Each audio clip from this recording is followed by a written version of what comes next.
My brothers and sisters, and my beloved confreres, a very hearty welcome to each one of you to the 8th Sunday of the liturgical year.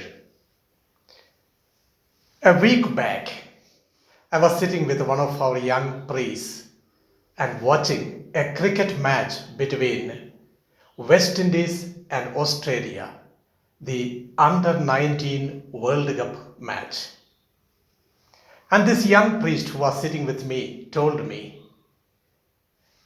how it is that these people behave so childish in their emotional reactions. I was looking at that priest. He was only in his early 30s. But I felt within myself, wisdom has already dawned within. Today I'm listening to another young man who is in his early 30s, Jesus Christ. And the kind of wisdom that he is bringing out today is unbelievable for his age. Some of those are tickling in my mind to that extent I'm not able to grasp the depth of it. Very many words spoken by Jesus are, fortunately or unfortunately, ununderstood by us. But the moment you begin to reflect on what he speaks, there begins a division within you. I feel that peacelessness, the restlessness, when I listen to the gospel of the day.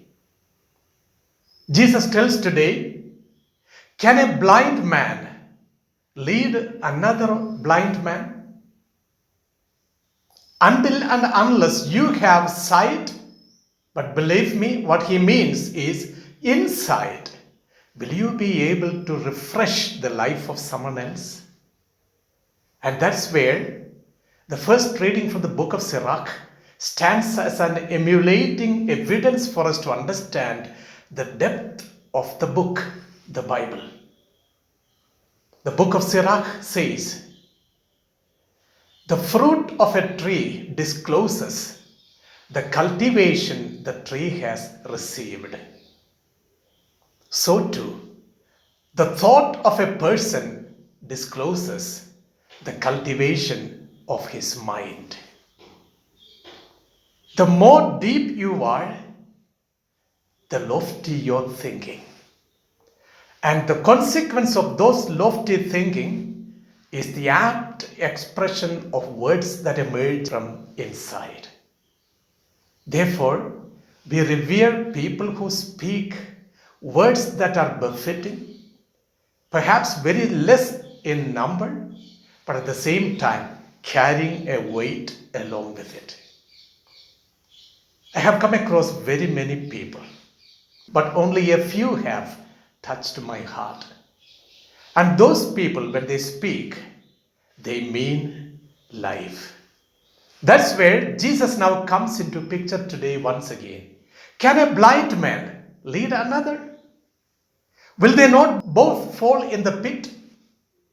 Therefore, you must be able to open your eyes and open your heart in order to know the path that you are going to take, in order to direct and guide others so that your own path is clarified beforehand.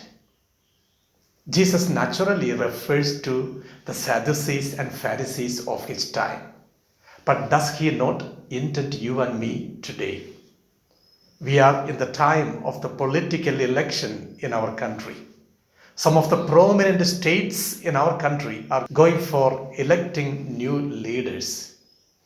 Freebies are thrown to the people, but depth is never considered. Most often, people are given immediate advantages to take charge.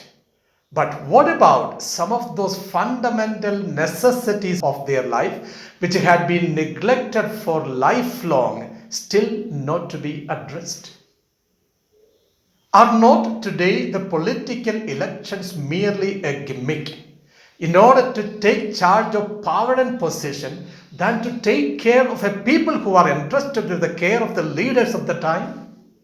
What about education? What about the poverty rate that we are suffering even today? Are we not to uplift people from their treacherous life situation in order to give them a glimpse of hope in their life? Question is valid even today. Can a blind man lead another blind? Yes, my brothers, my sisters, Jesus speaks about a quality of life that is necessary for us today. And this is where even the parental care matters in the families. The blindness that we experience today is our self sufficiency, our selfish ambitions and attitudes. Certain times, even our relationships, when they become subjectively motivated, we forget the need of the one whom we are approaching for our own self satisfaction. Parental care emerges from the mutual respect that a father and mother, a woman and a man experience between them. And that's where children become wise children. Experiences of their life where true love was shared between their parents, when that is expressed in communication and in lifestyle, children emulate those qualities within themselves, and the later things that come out of them would be of wisdom. Can a blind man lead another?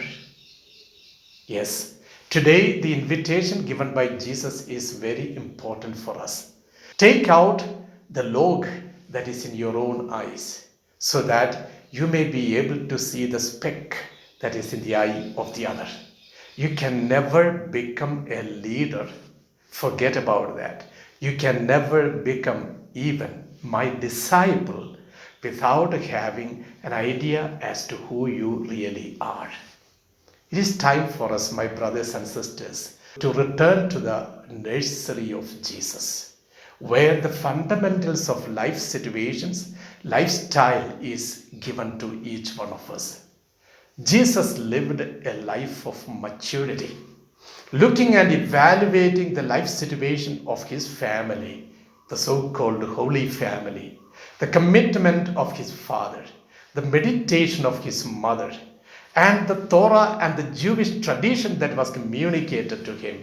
It all made a holistic growth in his personality. And therefore, he was able to return to himself and say and evaluate whether I am on the right track. The one who has opened his eyes can see the life of the other. Today, let the teaching of Jesus become very meaningful for each one of us to evaluate the contextual situation of our life. The priests of today in the Catholic Church should become people who are qualified in their lifestyle. Qualification does not come from certain degrees that we get awarded. Qualification comes from integrity of life, focus in commitment, and continued lifestyle of prayer, fasting, and social relationship. Yes, my brothers and sisters, let us today take this cue from Jesus' life to mold and motivate our own family, social, and personal life in accordance with the values of the gospel. Are you blind or are you seeing today? Amen.